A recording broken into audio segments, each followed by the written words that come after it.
Nous avons considéré dans les précédents audios les matériaux utilisés dans la construction du sanctuaire selon l'ordre et le dessein de Dieu. Exode 25, 3 à 7. Maintenant, nous voulons étudier la signification de la sainte structure elle-même. Le tabernacle construit dans le désert selon l'ordre de Dieu ne doit pas être confondu avec la synagogue juive, qui est simplement un lieu où les juifs s'assemblent pour adorer et avoir l'explication de la parole de Dieu. Le sanctuaire n'était pas un lieu où le public pouvait venir pour cela. Personne ne pouvait entrer excepté les prêtres et uniquement pour entretenir les lumières, brûler l'encens et renouveler les pains de proposition. Dans le lieu très saint, le souverain sacrificateur seul pouvait y entrer pour porter le sang une fois l'an. La synagogue était un lieu de rencontre pour les hommes. Le sanctuaire était une habitation pour Dieu.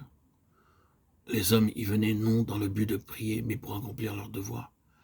Le sacrifice était offert dans la cour extérieure, et le sang était porté à l'intérieur le jour des expiations.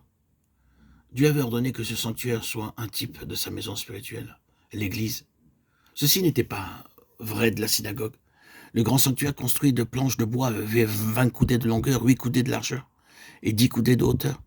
Une coudée équivaut à près de 0,525 cm, soit très grossièrement 10 mètres 50 de longueur à 4 mètres 20 de largeur et 5 mètres 25 de hauteur. Le sanctuaire était divisé en deux parties. La première partie, appelée le lieu très saint, le lieu saint est la plus petite partie à l'arrière. Et le lieu très saint, le premier étant 2 fois la taille du deuxième, il y avait 3 murs, nord, sud, ouest, tous faits de planches, tandis que l'ouverture à l'est était fermée d'un rideau soutenu par des piliers. Les 3 murs étaient constitués de 20 planches côté nord, 20 planches côté sud et 8 planches côté est, soit en tout 48 planches. Ces planches mesuraient chacune 4,50 m de longueur et 75 cm environ de large.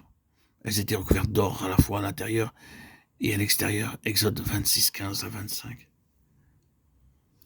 Dieu nous enseigne au travers des planches de bois concernant la signification de la vraie Église.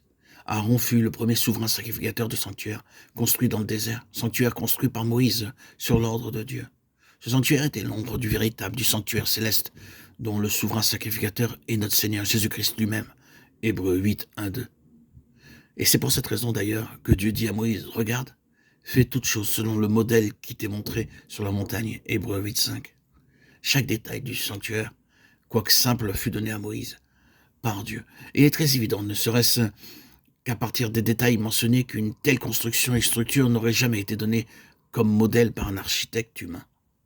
Parcourir le monde, considérer les constructions élevées par les hommes pour différents objets, différentes formes d'adoration, vous ne verrez jamais une construction comme celle-là. Vous pourrez voir de nombreux temples, mosquées, mais pas de construction bâtie selon ce modèle. Elle était unique dans tous ses aspects. Un tel modèle ne pouvait pas être le produit de l'intelligence humaine.